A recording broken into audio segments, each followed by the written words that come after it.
নমস্কার। Rishibani institute of Vedic অ্যাস্ট্রোলজির পক্ষ থেকে স্বাগত জানাই আজকের জ্যোতিষ আলোচনায়। আমি শান্তনু আপনাদের সঙ্গে। আলোচ্য বিষয় বিশুদ্ধ জ্যোতিষ। আপনি কতটা ভাগ্যবান? জন্মগতভাবেই কি আপনি ভাগ্যবান? যদি জন্মগতভাবে আপনি ভাগ্যবান হয়ে থাকেন, সেই ক্ষেত্রে ট্রানজিট আপনার জন্য কথা বলবে। সৌভাগ্য উপচে আসবে আপনার জীবনে। তবে যদি আপনি জন্মগতভাবে সৌভাগ্যবান না হয়ে থাকেন, সেই ক্ষেত্রে যতই যে বলুক না কেন, দুর্ভাগ্য আপনি কিন্তু কাটিয়ে উঠতে পারবেন না। ট্রানজিট সাময়িক আপনার জীবনে সুখ নিয়ে আসতে পারে, অল্প দিনের জন্য স্বস্তি শান্তি নিয়ে আসতে পারে, কিন্তু আলটিমেটলি দীর্ঘদিনের জন্য ট্রানজিট কিন্তু আপনাকে সাপোর্ট দিতে পারবে না। ট্রানজিট সেই ব্যাকআপ আপনাকে দিতে পারবে না যেটা আপনি আশা করে রয়েছেন। আজকে আমরা আলোচনা করব মিথুন রাশির জন্য এই ধরনের সৌভাগ্য যোগ বা কি যোগ থাকলে আপনাকে আমরা জন্মগতভাবে ভাগ্যবান হিসেবে ট্রিট করতে পারবো। কালপুরুষের তৃতীয় রাশি, একটু ফিকল মাইন্ডেড, একটু ছটফটে, একটু চঞ্চল এই মিথুন রাশি বা লগ্নের মানুষরা চিন্তা ভাবনার মধ্যে রয়েছে ডুয়ালিটি, দ্বিমুখী চিন্তা ভাবনার কারণে মিথুন কখনো কখনো অস্থির হয়ে পড়েন। আবার এই চিন্তা ভাবনাই মিথুনকে কিন্তু ক্রিয়েটিভ করে তোলে। ভেবেছি, করেছি, আরেকটু ভালো করব, আরো কি কিছু করা যায়, আরেকটু কি উন্নততর ভাবনা চিন্তা করা যেতে পারে, যেটা করেছি এটাই কি আলটিমেট, না এটার পরেও কিছু আছে। এইরকম দ্বিমুখিতা চিন্তা ভাবনার ক্ষেত্রে আরো ভাবা এটাই কিন্তু মিথুনকে অনন্য করে তোলে। এটাই মিথুনের অন্যতম বড় দোষ। ডিসিশন নেওয়ার সময় মিথুন কিন্তু দুশ্চিন্তায় পড়ে যান। করব কি করব না, হবে কি হবে না, ভাববো কি ভাববো না, এরকম বহু চিন্তা সেটা কিন্তু মিথুনের ক্ষেত্রে আসতে দেখতে পাওয়া যায়। যাই হোক, চলে আসি আমরা মূল আলোচনা প্রসঙ্গে। মিথুনের অধিপতি তিনি হলেন বুধ। তিনি নিজের ঘরেই তুঙ্গক্ষেত্র প্রাপ্ত হয়ে থাকেন, অর্থাৎ কন্যা রাশিতে। মিথুন রাশি বা লগ্নের মানুষদের জন্মকুণ্ডলিতে যদি বুধ তুঙ্গক্ষেত্রস্থ হয় বা বলবান হয়, সেই ক্ষেত্রে এই জাতকদের সৌভাগ্যবান হিসেবে ট্রিট করা যেতে পারে। তবে খেয়াল রাখতে হবে, নবম ভাব অর্থাৎ কুম্ভ রাশি, সেখানে যেন কোনোভাবেই রাহু অবস্থান করে না থাকেন। রাহু কুম্ভ রাশিতে রয়েছে, তখন কেতু থাকবে সিংহ রাশিতে, এবং চতুর্থ ভাবে অর্থাৎ কন্যা রাশিতে তুঙ্গ বুধ, সে কিন্তু সঠিক ফল প্রদান করতে পারবে না। সেই ক্ষেত্রে আপনি যতই রাশিফল শুনে ভাবুন যে আপনার ওপরে সৌভাগ্য বর্ষিত হবে, সোনার বৃষ্টি হবে আপনার মাথার ওপরে, তা কিন্তু হবে না। আপনি যে তিমিরে সেই তিমিরেই থাকবেন, সেখান থেকে আপনার উদ্ধার কিন্তু হচ্ছে না। কিন্তু যদি আপনার জন্মকুণ্ডলিতে শুক্র বুধ এদের মধ্যে সুন্দর সম্পর্ক তৈরি হয়, শুক্র বুধ একে অপরকে অনুগ্রহিত করবার চেষ্টা করে, বলবত্তা প্রদান করবার চেষ্টা করে, সেই ক্ষেত্রে কিন্তু অনেক ডেভেলপমেন্ট, অনেক ইমপ্রুভমেন্ট ঘটতে দেখতে পাওয়া যাবে। শুভ যোগ যখন ট্রানজিটে তৈরি হবে, তার ইম্প্যাক্ট আসবে আপনার জীবনে। খুব সহজেই আপনি কিন্তু নিজের ক্ষেত্রটিকে খুঁজে প্রাপ্ত হতে সক্ষম। মিথুন রাশি বা লগ্নের মানুষদের ক্ষেত্রে যদি দেবগুরু বৃহস্পতি তুঙ্গ হয়ে থাকেন, সেই ক্ষেত্রে বিবাহিত জীবনে অশান্তি দেখতে পাওয়া যায়। ম্যারিড লাইফ বাদ দিয়ে জীবনের প্রত্যেকটি ক্ষেত্রে আপনি কিন্তু সাকসেসফুল। যেখানে প্রশ্ন অর্থের, যেখানে প্রশ্ন সাফল্যের, যেখানে প্রশ্ন নিজের সামাজিক মর্যাদা বৃদ্ধির, সেখানে আপনি পূর্ণভাবে সফল। কিন্তু পরিবার পরিজন আত্মীয় এদেরকে নিয়ে কিন্তু সমস্যার মধ্যে আপনি রয়েছেন। কিন্তু পরিবার পরিজন আত্মীয় বিবাহ বিবাহিত জীবন এই সমস্ত বিষয়গুলি কিন্তু আপনার জীবনে বেশ খানিকটা নেগেটিভ হয়ে রয়েছে। আবার মিথুন রাশি বা লগ্নের মানুষদের ক্ষেত্রে যদি শনি বৃহস্পতি সমন্বয় দেখতে পাওয়া যায়, যদি এটা একটা বলবান সমন্বয় তৈরি হয়, সেই ক্ষেত্রে জাতক কিন্তু প্রচুর অর্থ উপার্জন করতে পারেন এবং বিবাহের পরে তার কিন্তু ভাগ্য উন্নতি দেখতে পাওয়া যায়।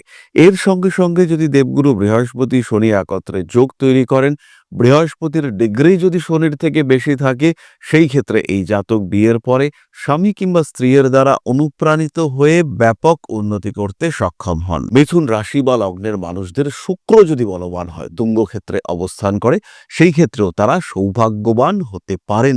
জন্মগতভাবে তারা সৌভাগ্যবান হতে পারেন যদি শুক্রের নক্ষত্র অধিপতি উপচয় স্থানে অবস্থান করেন।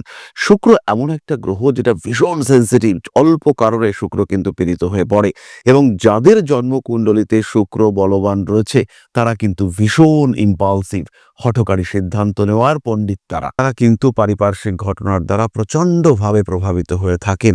ছোট্ট ছোট্ট ইভেন্ট ভয়ঙ্কর প্রভাব বিস্তার করে তাদের মনে, তাদের শরীরে। সুতরাং শুক্র যদি আপনার জন্মকুণ্ডলিতে বলবান থাকে, শুক্র যদি আপনার জন্মকুণ্ডলিতে তুঙ্গক্ষেত্রস্থ থাকে, সেই ক্ষেত্রে আপনার জীবনে উন্নতি আসতেই পারে। কিন্তু শুক্রের যে ইন্ট্রিনসিক কন্ট্রোলার, অর্থাৎ তার নক্ষত্র এবং নক্ষত্র অধিপতি, তাদেরকে কিন্তু শুভ হয়ে থাকতে হবে, তাদেরকে কিন্তু বলবর্ধক হয়ে থাকতে হবে। তখনই কিন্তু তারা জীবনে উন্নতি করতে পারবেন এবং সেই শুক্র পূর্ণ ফল প্রদান করতে সক্ষম। মিথুন রাশি বা লগ্নের মানুষদের জন্য শনি শুক্র যোগও একটা ভালো যোগ হতে পারে। তবে এই যোগে মোটামুটি 40-র আশেপাশে থেকে উন্নতি দেখতে পাওয়া যায়। 40 বছরের আগে এই যোগে কিন্তু জাতক বিশেষ উন্নতি করতে পারেন না এবং 40 বছরের পর থেকে ধীরে ধীরে জাতকের মধ্যে ইমপ্রুভমেন্ট, ডেভেলপমেন্ট এটা দেখতে পাওয়া যায়। সুতরাং মিথুন রাশি বা লগ্নের মানুষরা কিভাবে সৌভাগ্যবান হবেন, আপনার জন্মকুণ্ডলিতে সেই সৌভাগ্য যোগ রয়েছে কিনা যেটা আপনাকে জন্মগতভাবে ভাগ্যবান তৈরি করতে পারে। আপনি ফিল করতে পারেন যে সত্যিই আপনি জন্মগতভাবে ভাগ্যবান, এই পরিস্থিতি সৃষ্টি হতে পারে আপনার জীবনে। আপনি ফিল করতে পারেন জন্মগতভাবেই আপনি ভাগ্যবান। সেই যোগগুলি কি হতে পারে তার একটা সাধারণ ধারণা আমি আপনাদের সঙ্গে শেয়ার করলাম। এর সঙ্গে সঙ্গে অবশ্যই অষ্টকবর্গ কুণ্ডলী রয়েছে, নবাংশ কুণ্ডলী সেটাও রয়েছে। এই প্রত্যেকটি যোগ আপনার জীবনে গুরুত্বপূর্ণ হয়ে উঠতে পারে এবং আপনার জীবনে পরিবর্তন নিয়ে আসতে পারে। ধীরে ধীরে নিজের লক্ষ্যে পৌঁছবার জন্য এই যোগগুলি আপনাকে সাহায্য করবে। হঠাৎ ট্রানজিটের সুফল পেতে এই যোগগুলি আপনাকে সাহায্য করবে। বিভিন্ন কথা যেগুলো আমরা জ্যোতিষের ক্ষেত্রে শুনে থাকি, সেগুলো বাস্তবায়িত হতে সহযোগিতা করবে এই কম্বিনেশনগুলি যদি আপনার জন্মকুণ্ডলিতে থাকে। তাহলে নিজের জন্মকুণ্ডলী খুব ভালো করে জাজ করতে হবে এবং তারপরেই আপনি বুঝতে পারবেন আপনার জন্মকুণ্ডলী অনুযায়ী আপনার জীবনে ধনবর্ষা কতটা আসতে পারে এবং সত্যি সত্যি কবে আসতে পারে। তাহলে এবার আমরা চলে আসব আলোচনার পরবর্তী পর্যায়ে, অর্থাৎ আপনাদের প্রশ্নে জ্যোতিষের উত্তর। তবে তার আগে ছোট্ট একটি বিষয় আপনাদের সঙ্গে শেয়ার করতে চাই। আশা করি পরম পিতার আশীর্বাদে সবাই খুব ভালো আছেন। জীবনে চলার পথে বিভিন্ন সময় বিভিন্ন ক্ষেত্রে আমরা প্রত্যেকেই কিছু না কিছু জনহিতকর কার্য করে থাকি। রাস্তায় যদি একজন মানুষ এসে আমাদের কাছে সাহায্য চায়, আমরা যতটুকু সম্ভব তাকে সাহায্য করবার চেষ্টা করি। কখনো কিছু অর্থের বিনিময়ে, কখনো তাকে কিছু খাদ্য সামগ্রী কিনে দিয়ে, কখনো গাছের জল দিয়ে, কখনো পাড়ার রাস্তার কুকুরটিকে খেতে দিয়ে আমরা সমাজের উন্নতি করবার চেষ্টা করি। আমরা সমাজের প্রতি আমাদের সামাজিক দায়বদ্ধতা পালন করবার চেষ্টা করি। কারণ প্রত্যেকেই আমরা মানুষ, প্রত্যেকের মধ্যেই রয়েছে মনুষ্যত্ব, প্রত্যেকেই আমরা অপরকে সাহায্য করবার জন্য অল্প বিস্তর দায়বদ্ধ। এই ভাবনা নিয়েই অধ্যাত্ম, সেবা এবং প্রকৃতি পূজনের ব্রতী হয়েছে আমরা।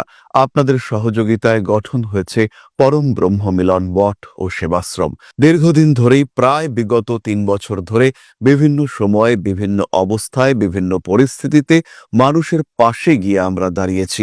মানুষের পাশে যতটা সম্ভব সাহায্য করবার চেষ্টা আমরা করেছি আমাদের ক্ষুদ্র সামর্থ্যে। বারংবার আমরা পেয়েছি আপনাদের সাহচর্য, বারংবার আপনারা বাড়িয়ে দিয়েছেন আপনাদের সহযোগিতার হাত। তাই আরও একবার আপনাদের সামনে আজ আমি আবার এসেছি পরবর্তী কর্মসূচিকে বাস্তবায়িত করবার জন্য। বিগত দিনগুলিতে বিভিন্ন সময়ে আমরা বিভিন্ন ক্ষেত্রে ডোনেশন কর্মসূচি করেছি। আমরা শীতকালে কম্বল বিতরণ করেছি, মোজা চটি বিতরণ করেছি, মশারি বিতরণ করেছি ডেঙ্গুর সময়, করোনার সময় খাদ্য সামগ্রী বিতরণ করেছি আমরা। তার সঙ্গে সঙ্গে ছোট ছোট শিশুদের পড়াশুনো এগিয়ে যাওয়ার জন্য সারা বছরের সমস্ত শিক্ষা উপকরণ আমরা বিতরণ করেছি। তাদের সঙ্গে আমরা সময় কাটিয়েছি। এদের শিক্ষার ক্ষেত্রে যাতে ডেভেলপমেন্ট হয়, তাই বেশ কিছু এলাকায় আমরা সম্পূর্ণ বিনামূল্য কোচিং সেন্টার পরিচালনা করছি এবং বিশেষ বিষয়টি হলো যে প্রত্যেকটি ক্ষেত্রেই আপনারা কিন্তু প্রত্যক্ষ বা পরোক্ষভাবে আমাদের সঙ্গে আছেন। এই কর্মসূচিগুলিকে সঠিকভাবে এগিয়ে নিয়ে যাওয়ার জন্য এবার প্রয়োজন হয়ে পড়েছে একটি পরিকাঠামো, একটি সুগঠিত আশ্রমের, যেখানে বেশ কিছু মানুষ আশ্রয় পাবে, যেখানে বেশ কিছু বৃদ্ধ বৃদ্ধা তাদের দিনগুলিকে আরেকটু খুশির মধ্যে নিয়ে আসতে পারবেন, যেখানে বেশ কিছু অসহায় শিশু তাদের অভিভাবক খুঁজে পাবে, যেখানে বেশ কিছু নিষ্পাপ প্রাণ বিকশিত হওয়ার সুযোগ পাবে, যেখানে বেশ কিছু নিষ্পাপ প্রাণী তারা তাদের আশ্রয় খুঁজে পাবে। এই আশ্রম পরিকল্পনার জন্য, তার পরিকাঠামো নির্মাণের জন্য আমরা একটি জায়গা সিলেক্ট করেছি।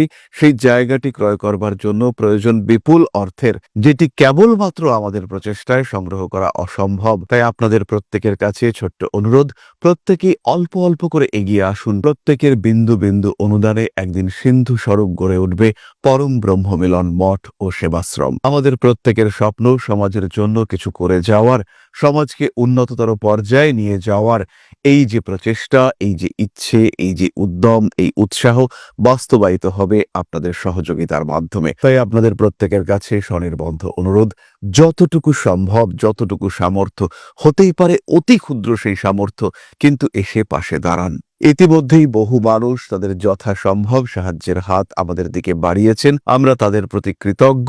আমাদের আন্তরিক ধন্যবাদ আমরা জানাই তাদের প্রতি, এবং আপনাদের কাছেও আমাদের অনুরোধ, আপনারাও একটু একটু করে এগিয়ে আসুন। সবাই যদি অল্প অল্প করে এগিয়ে আসি, তাহলেই কিন্তু বিরাট কোনো স্বপ্ন বাস্তবায়িত হতে পারবে। সকলেই যদি অল্প অল্প করে এগিয়ে আসি, তাহলেই কিন্তু বিরাট এই মহান কর্ম বাস্তবায়িত হতে পারবে। একদিন আমার আপনার প্রত্যেকের স্বপ্ন পরম ব্রহ্মমিলন মঠ ও সেবাশ্রম আধ্যাত্ম সেবা এবং প্রকৃতি পূজনের এই মহান দায়িত্ব নিয়ে এগিয়ে আসতে পারবে, একটি জায়গা তৈরি করতে সক্ষম হবে। সবাইকে জানাই অগ্রিম ধন্যবাদ এবং শুভেচ্ছা। সবাই খুব ভালো থাকবেন। নমস্কার। তবে এবার আমরা চলে আসি আপনাদের প্রশ্ন পর্যায়ে। প্রশ্ন করেছেন অরিন্দম চক্রবর্তী, 8/11/1995, সময় 9:30 AM, place of birth Birbhum. Golden time এবং গুড স্যালারি জব কবে পাবো, কিছু টিপস দিন। গভর্নমেন্ট স্যালারিজ হবে কি, প্লিজ বলুন। অরিন্দম বাবু, প্রথমেই বলি, সরকারি চাকরির দিকে যাওয়া এটা কিন্তু আপনার জন্য খুব একটা সুখদায়ক নয়। তবে আয়ের দ্বিমুখী উৎস তৈরি করবার চেষ্টা এটা করা উচিত।